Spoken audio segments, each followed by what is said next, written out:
Dalam Matius pasal 6 Anda akan menemukan tiga saya bisa sebut sebagai tiga pilar orang percaya, tiga pilar kehidupan orang percaya. Nomor satu, Tuhan Yesus bicara tentang hal memberi sedekah. Nomor dua, Tuhan Yesus bicara tentang hal berdoa. Dan nomor tiga, Tuhan Yesus bicara tentang hal berpuasa. Setelah itu Anda akan menemukan Tuhan Yesus banyak bicara soal hal mengumpulkan harta, Tuhan Yesus bicara tentang hal kekhawatiran. Pertanyaannya adalah mengapa saya tidak memasukkan hal mengumpulkan harta kepada pilar kehidupan orang percaya? Kenapa saya tidak bicara tentang hal kekhawatiran, saya masukkan ke dalam pilar hidup orang percaya? Sebab saya percaya tiga hal. Yang pertama, memberi sedekah, berdoa, dan berpuasa. Itu dihubungkan dalam satu paket. Dan kalau Anda perhatikan baik-baik, ada satu kalimat yang menyertai ketiga hal ini, di mana setiap kalimat ini menutup setiap penjelasan Tuhan Yesus tentang tiga hal ini. Dan kalimat itu adalah, Bapamu yang di sorga, yang ada di tempat tersembunyi, yang melihat yang tersembunyi, akan membalasnya kepadamu. Waktu Tuhan Yesus bicara tentang hal memberi sedekah, maka Anda boleh pergi ke ayat yang keempat, Matius 6 ayat keempat, dan Tuhan Yesus berkata, hendaklah sedekahmu itu diberikan dengan tersembunyi, maka Bapamu yang melihat yang tersembunyi akan membalasnya kepadamu. Waktu Tuhan Yesus bicara tentang hal berdoa, pada ayat yang keenam, maka kita akan menemukan Tuhan Yesus mengulang frase kalimat yang sama. Ayat 6 dia berkata, tetapi jika engkau berdoa, masuklah ke dalam kamarmu, tutuplah pintu, dan berdoalah kepada Bapamu yang ada di tempat tersembunyi. Maka Bapamu yang melihat yang tersembunyi akan membalasnya kepadamu.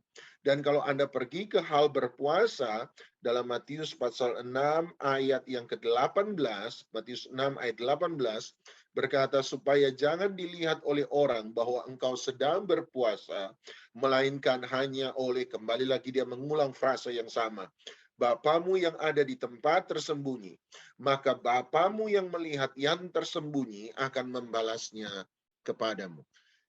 Hanya tiga hal inilah di mana Tuhan Yesus kemudian menutup ketiganya dengan kalimat, Bapamu yang ada di tempat tersembunyi, melihat yang tersembunyi, akan membalasnya kepadamu.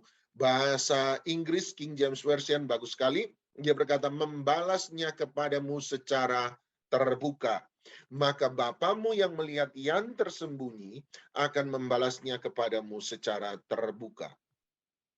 Berarti tiga hal ini, tiga pilar kehidupan orang percaya, memberi, berdoa, dan berpuasa, adalah cara bagaimana seseorang bisa menemukan Tuhan yang tersembunyi. Jadi Tuhan itu ternyata adalah Tuhan yang, ada satu teolog berkata, Tuhan kita adalah Tuhan yang pemalu, yang seakan-akan ada di tempat yang tersembunyi.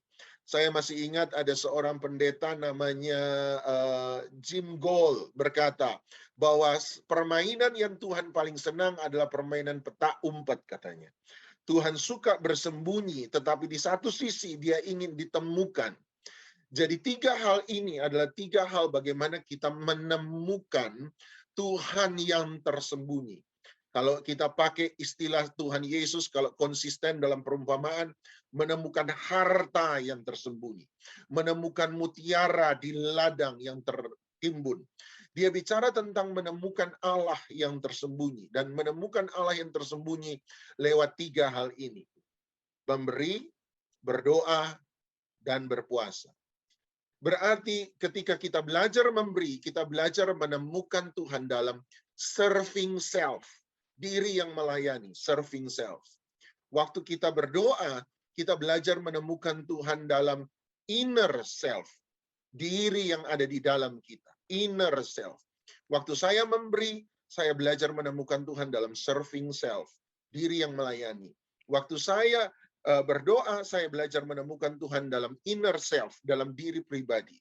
Dan waktu saya berpuasa, saya belajar menemukan Tuhan dalam disiplin self, diri yang didisiplinkan, yang dilatih, diri yang diperlengkapi.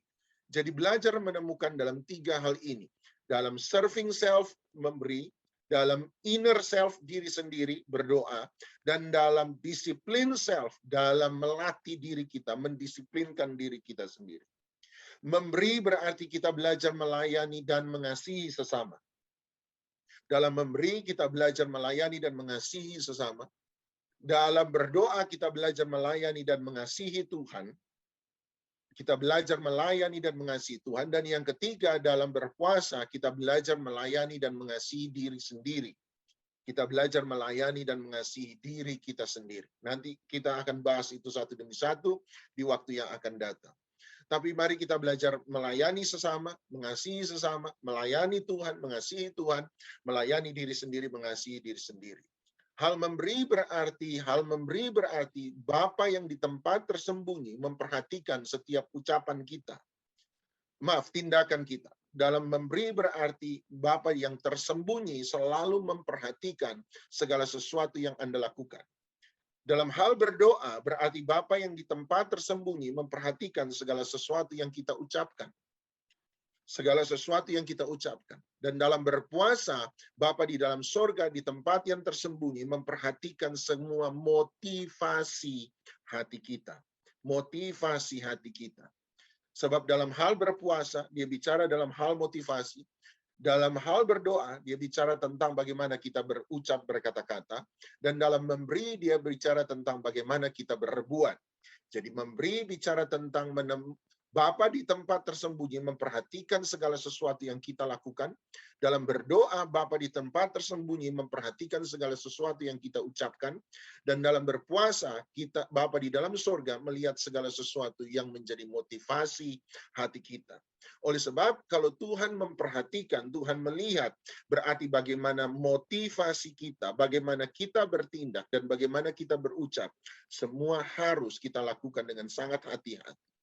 Nah, hari ini saya akan bicara soal memberi saja lebih dahulu. Sekali lagi untuk merangkum, berarti memberi, berdoa, dan berpuasa adalah 3 pilar dalam kehidupan orang percaya. Dalam memberi, kita menemukan Tuhan dalam serving self, diri yang melayani. Dalam berdoa, kita menemukan Tuhan dalam inner self, dalam diri kita sendiri.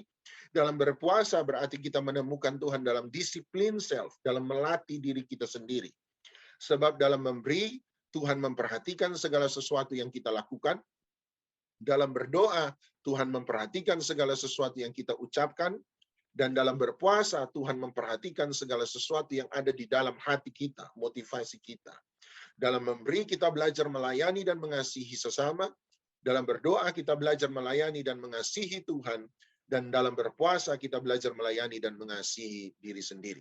Hari ini saya akan bicara tentang Bapa yang memperhatikan, Bapa yang tempat tersembunyi, memperhatikan segala sesuatu yang Anda perbuat dalam memberi.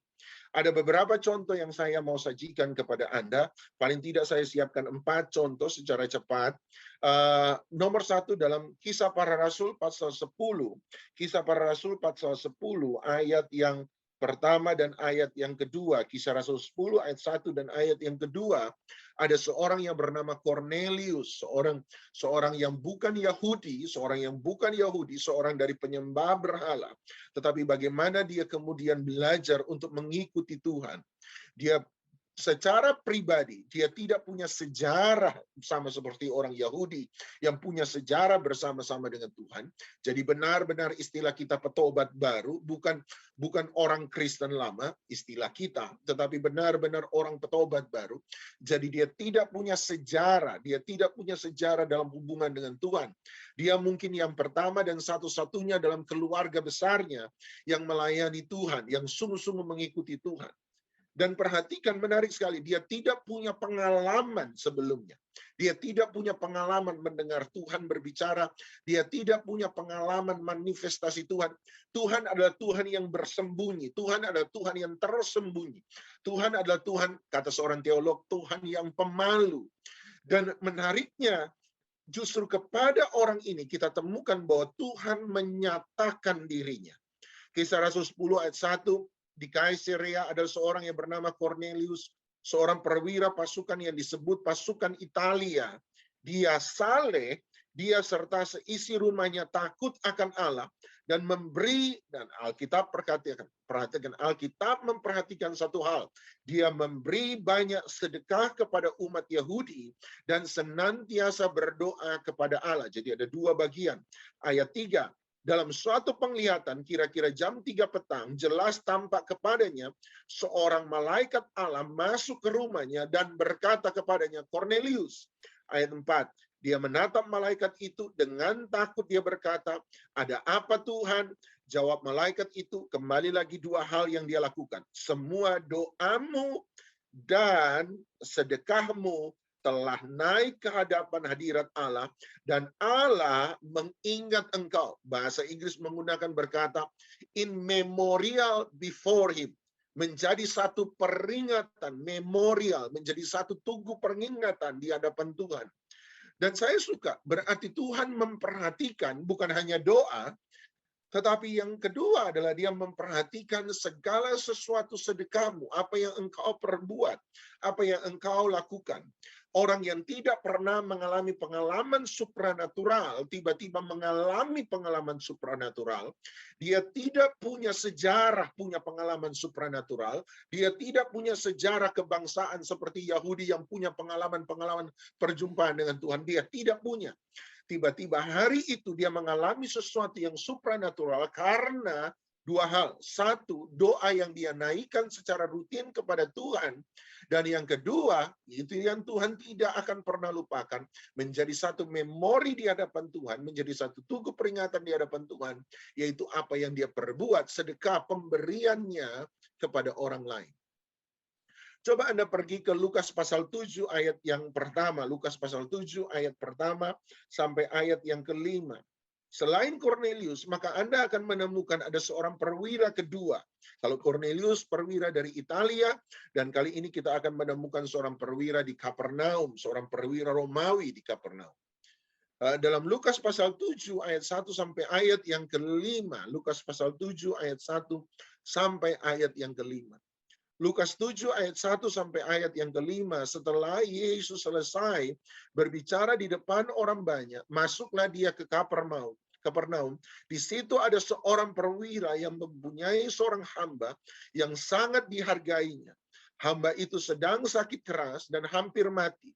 Ayat 3, tetapi perwira itu mendengar tentang Yesus. Dia meminta tolong beberapa orang tua-tua Yahudi kepadanya untuk meminta supaya Yesus datang dan menyembuhkan hambanya. Ayat 4. Mereka datang kepada Yesus dan dengan sangat mereka meminta pertolongan Yesus. Katanya, dia layak engkau tolong. Ayat 5. Ayat 5, perhatikan alasan kenapa dia layak untuk ditolong. Ayat 5 berkata, sebab satu, dia mengasihi bangsa kita. Dua, dialah yang menanggung pembangunan rumah ibadat kita. Anda tahu bahwa Tuhan Yesus punya hubungan yang tidak terlalu baik dengan orang Farisi dan ahli Taurat. Ahli Taurat seringkali mencemooh dia depan umum, seringkali mencobai dia, menantang dia secara terbuka. Dan Tuhan Yesus seringkali menjawab setiap pertanyaan, menjawab setiap jebakannya dengan kata-kata yang belak-belakan. Sehingga seakan-akan tidak ada hubungan yang cukup mesra antara Tuhan Yesus dengan ahli Taurat. Tetapi dalam Lukas 7 ayat 1 sampai ayat 5, tiba-tiba karena perwira di Kapernaum, mereka datang kepada Yesus meminta tolong dengan sangat. Ini luar biasa. Jadi satu titik mereka merendahkan diri mereka sedemikian rupa dan berkata kepada Tuhan Yesus, tolong orang ini, kami minta kali ini kepadamu, tolong pandang kami, lihat keadaan kami, tolong orang ini sebab dia layak untuk ditolong. Kenapa dia layak ditolong? Dan yang mereka angkat menariknya adalah apa semua yang dia perbuat, semua bantuan, semua belas kasihan, semua pertolongan yang pernah dilakukan oleh perwira di Kapernaum ini untuk bangsa Yahudi, terutama kepada orang-orang spesifik yang dia bantu. Jadi Anda lihat, bukan hanya kita bisa mengalami pengalaman-pengalaman supranatural di dalam pemberian kita kepada orang lain, dalam hati generosity kita, dalam hati yang penuh belas kasihan kita. Tetapi juga yang kedua, kita bisa mengalami doa yang dijawab lewat hati yang penuh dengan kebaikan, hati yang penuh dengan belas kasihan. 1 Raja-Raja pasal 17, 1 Raja-Raja 17, janda di Sarfat, 1 Raja-Raja pasal 17, 1 Raja-Raja 17. Contoh ketiga, kembali lagi kita akan menemukan bahwa bagaimana Tuhan bergerak di antara mereka yang kelihatannya bukan orang Yahudi, bukan orang yang percaya Tuhan istilah kita, tetapi dia bergerak di antara mereka sebab mereka punya satu kualitas hati yang Tuhan perhatikan. Tuhan di tempat tersembunyi selalu memperhatikan satu hal ini. Dan dia memperhatikan orang yang punya belas kasihan.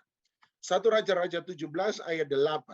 1 Raja-Raja 17 mulai dari ayat yang ke-8. 1 Raja-Raja 17 ayat 8, maka datanglah firman Tuhan kepada Elia. Bersiaplah pergi ke Sarfat yang termasuk wilayah Sidon. Jadi bukan orang Yahudi. Kali ini sekali lagi bukan orang Yahudi. Dan diamlah di sana, ketahuilah aku telah memerintahkan seorang janda untuk memberi engkau makan. Jadi Tuhan sudah lebih dulu bekerja dalam kehidupan sang janda, sekalipun tanpa ada nabi apapun juga. Sekalipun dia belum pernah didatangi oleh pendeta istilah saya. Tetapi dia belajar mengenal Tuhan dan Tuhan mulai berbicara kepada janda ini. Tuhan mulai berkata kepada janda ini. Sama seperti Cornelius, seseorang yang punya kualitas hati tertentu, Tuhan bisa mulai berhubungan dengan orang itu. Dan kualitas ini sekali lagi adalah kualitas yang berbelas kasihan kepada orang lain. Kualitas yang mau memberi. Perhatikan ayat 10. Sesudah itu Elia bersiap lalu pergi ke Sarfat. Setelah dia sampai ke pintu gerbang kota itu, tampaklah di sana seorang janda sedang mengumpulkan kayu api. Dia berseru kepada perempuan itu, katanya, cobalah ambil bagiku sedikit air dalam kendi, supaya aku bisa minum. Nah, Anda tahu bahwa waktu Elia berkonfrontasi dengan Raja Ahab, maka yang dilakukan oleh Elia adalah menyuruh hujan untuk tidak turun selama 3,5 tahun di muka bumi. Berarti sesuatu yang paling berharga hari itu di wilayah Israel dan perbatasan, kota-kota negara lain di perbatasan dengan Israel, yang paling berharga adalah air. Dan yang menariknya, tiba-tiba waktu Elia datang, orang asing ini datang kepada sang janda, dan dia meminta sesuatu. Hal yang dia minta justru sesuatu yang paling berharga. Dia minta air. Dan ayat 11, perempuan itu, ketika perempuan itu pergi mengambilnya, berarti bagi wanita itu tidak menjadi persoalan bagi dia untuk memberi air hari itu. Sesuatu yang sangat-sangat kurang, sesuatu yang sangat-sangat dibutuhkan. Tiba-tiba sang wanita berjumpa dengan orang asing yang dia tidak pernah kenal. Dia tidak tahu ini hamba Tuhan, dia tidak tahu ini nabi Tuhan, dia tidak tahu itu. Dia tidak tahu bahwa inilah nabi yang Tuhan suruh untuk dia pelihara. Dia tidak tahu. Tapi ada orang asing datang kepada dia, tiba-tiba minta sesuatu yang berharga dari dia, air. Dan yang menariknya adalah sang janda kemudian pergi mau mengambil air itu untuk diberikan kepada Elia. Ketika Elia melihat sang janda ini dengan murah hatinya mau memberi sesuatu yang berharga, air, tiba-tiba dia tambah permintaannya menjadi sesuatu yang lebih sukar. Konsekuensi dari tidak ada air, sulitnya bahan makanan. Dan bagi orang kaya hari itu mereka masih bisa hidup. Tetapi bagi sang wanita yang miskin, berarti dia sudah tidak bisa hidup. Dan tiba-tiba Elia berkata, oh ya, buatkan aku sepotong roti. Dan sang janda itu harus jujur dan berkata, aku tidak punya banyak, aku hanya punya segenggam tepung, sedikit minyak. Setelah itu aku akan buat roti, aku dan anakku akan mati, dan akan makan, dan kami akan mati. Dia bilang, kalau kamu minta air, sesuatu yang paling berharga, saya bisa memberi. Tetapi ada satu yang saya sukar untuk memberi. Saya tinggal punya segenggam tepung, dan ini dimaksudkan untuk saya dan anak saya untuk makan. Jadi hanya satu potong roti, kami akan bagi menjadi 2. Anakku dan aku akan makan, dan setelah itu kami akan mati, sebab kami orang miskin. Konsekuensi dari kekeringan adalah kami harus mengalami kelaparan. Kamu minta air, saya akan beri. Tetapi kamu minta roti, mohon maaf, saya berencana untuk mati. Dan yang menariknya adalah Elia berkata, berikanlah aku lebih dahulu. Dan dia kemudian bicara tentang Tuhan yang akan menyediakan. Dan sang janda tanpa pernah komplain, tanpa pernah memberi alasan, tanpa berargumentasi, tiba-tiba dia berkata, oke, dia bersedia untuk memberi. Sekarang saya mengerti mengapa Tuhan bicara kepada janda di Sarfat ini. Kenapa Tuhan memelihara janda di Sarfat ini? Sederhana, sebab dia punya hati yang murah hati. Kenapa Tuhan bicara pada Cornelius? Sebab dia punya kemurahan hati. Kenapa Tuhan menolong perwira di Kapernaum, buat mujizat bagi perwira di Kapernaum? Sebab mereka punya murah hati. Kenapa Tuhan memelihara hidup sang janda di Sarfat? Sederhana, sebab dia punya hati yang murah hati. Miliki hati yang murah hati, maka engkau akan mengalami pengalaman-pengalaman supranatural dengan Tuhan. Punya hati yang murah hati, maka engkau akan melihat mujizat demi mujizat dari Tuhan. Punya hati yang murah hati, maka Anda akan menemukan perlindungan Tuhan menjadi bagian dalam kehidupan kita. Contoh yang terakhir adalah contoh Ayub. Menarik sekali. Coba Anda pergi ke Ayub pasal yang ke-42. Ayub pasal yang ke-42. Ayub pasal 42. Dalam Ayub pasal 42 ayat yang ke-7, perhatikan bagaimana cara Tuhan memulihkan kehidupan Ayub.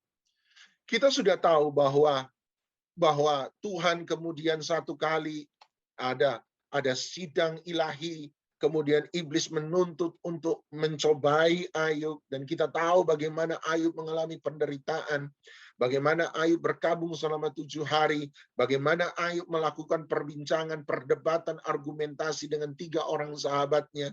Kita tahu cerita itu, tetapi seringkali kita gagal untuk memahami bagaimana caranya Tuhan memulihkan kehidupan Ayub. Seakan-akan semuanya berlaku seperti simsalabim, Tuhan membalikkan tangan, tiba-tiba kehidupan Ayub menjadi pulih begitu saja. Tetapi kalau Anda perhatikan baik-baik bagaimana cara Tuhan memulihkan kehidupan Ayub, maka Anda akan kagum dengan apa yang Tuhan perbuat. Ayub pasal 42 ayat yang ke-7. Ayub 42 ayat yang ke-7. Setelah Tuhan mengucapkan firman itu kepada Ayub, maka firman Tuhan kepada Elifas orang Teman, murkaku menyala terhadap engkau dan terhadap kedua sahabatmu, karena kamu tidak berkata benar tentang aku seperti hambaku Ayub. Ayat 8.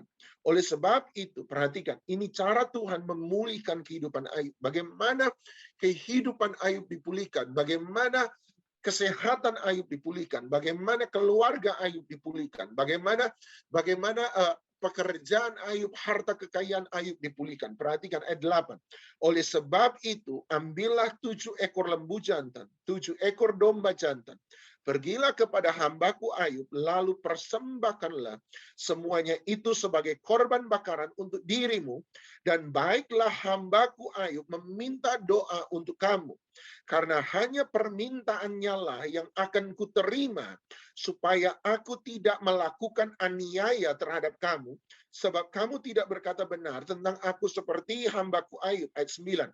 Maka pergilah Elifas orang Teman, Bildad dan orang Sua, dan Sofar orang Naamah.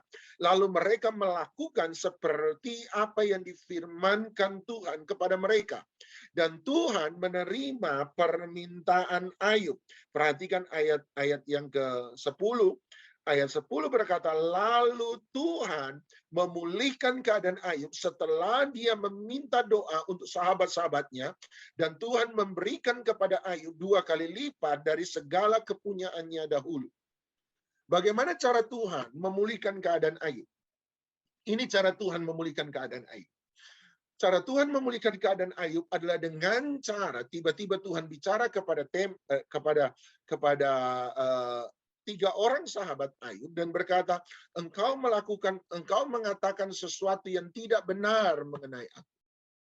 Oleh sebab itu, ini yang aku mau untuk engkau lakukan. Ini cara Tuhan memulihkan keadaan Ayub. Dia berkata, engkau dan 2 orang temanmu, Elifas dan 2 orang temannya, ini yang harus kamu lakukan. Kamu bawa korban persembahan kepada Ayub. Kamu bawa korban persembahan kepada Ayub, supaya Ayub bisa menaikkan 1 korban bakaran untuk engkau, dan sekaligus menaikkan doa bagi engkau.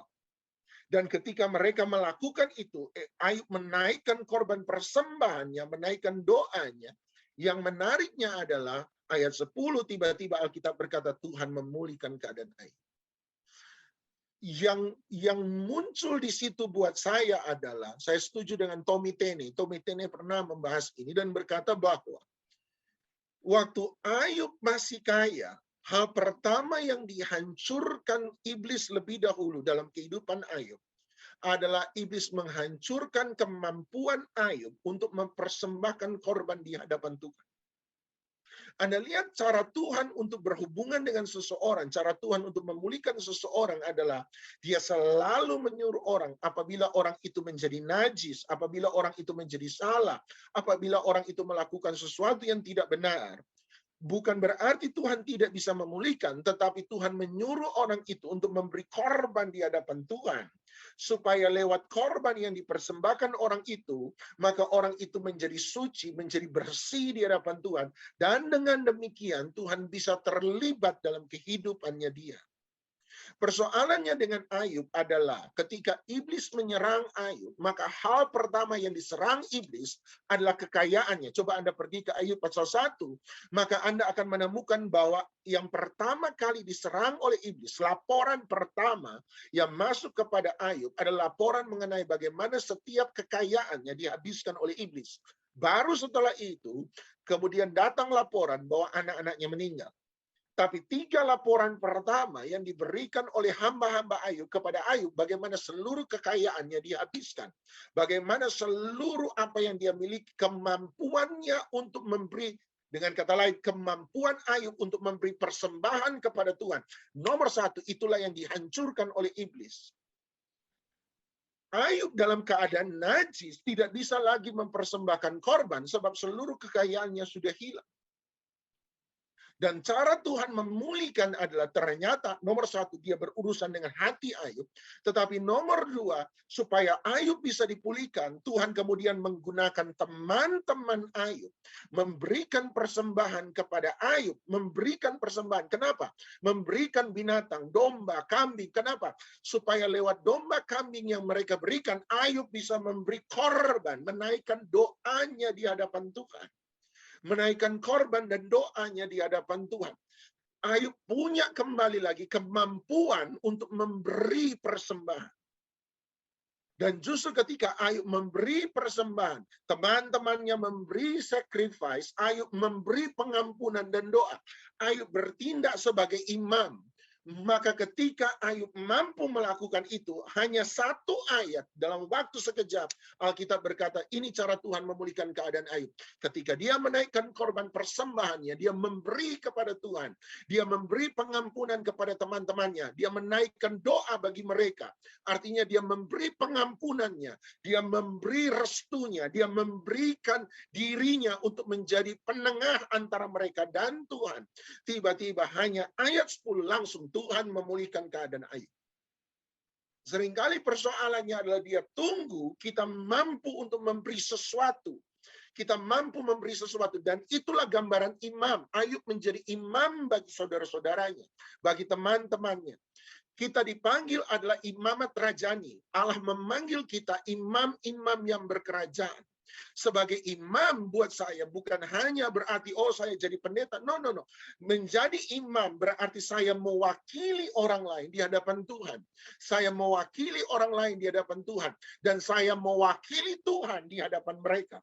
Saya memberi kepada mereka. Saya memberi pengampunan. Sebab saya mewakili Tuhan bagi orang lain. Saya membantu kehidupan mereka. Sebab saya mewakili Tuhan bagi mereka. Di sisi yang lain saya menaikkan doa di hadapan Tuhan mewakili mereka. Artinya kehidupan memberi adalah syarat mutlak untuk menjadi seorang imam.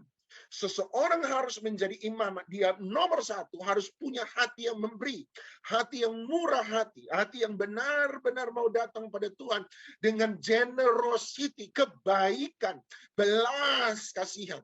Bagaimana Yesus menolong orang sakit? Berkali-kali Alkitab berkata, maka timbullah belas kasihan, belas kasihan, belas kasihan, belas kasihan, belas kasihan, belas kasihan. Hari ini di tengah-tengah dunia di mana kita mudah menyesatkan orang. Oh dia sesat, oh dia tidak benar. Kita terpecah hanya karena doktrin yang berbeda. Kita menjadi terpecah karena hanya pilihan politik yang menjadi berbeda. Hari ini ada panggilan besar dalam kehidupan Anda dan saya untuk kembali lagi menjadi imam atas orang lain, terutama atas bangsa di mana Anda dan saya berada. Oleh sebab itu, mari punya hati yang berbelas kasihan. Dan bukan hanya nomor 1 Cornelius mengalami pengalaman supranatural. Bukan hanya 2 perwira Kapernaum mengalami mujizat. Bukan hanya 3 seperti janda Sarfat yang mengalami perlindungan dari Tuhan. Tapi yang keempat seperti Ayub, Anda akan mengalami pemulihan dari Tuhan. Dan itu semua dimulai dari Tuhan memperhatikan setiap kualitas hati 4 orang ini.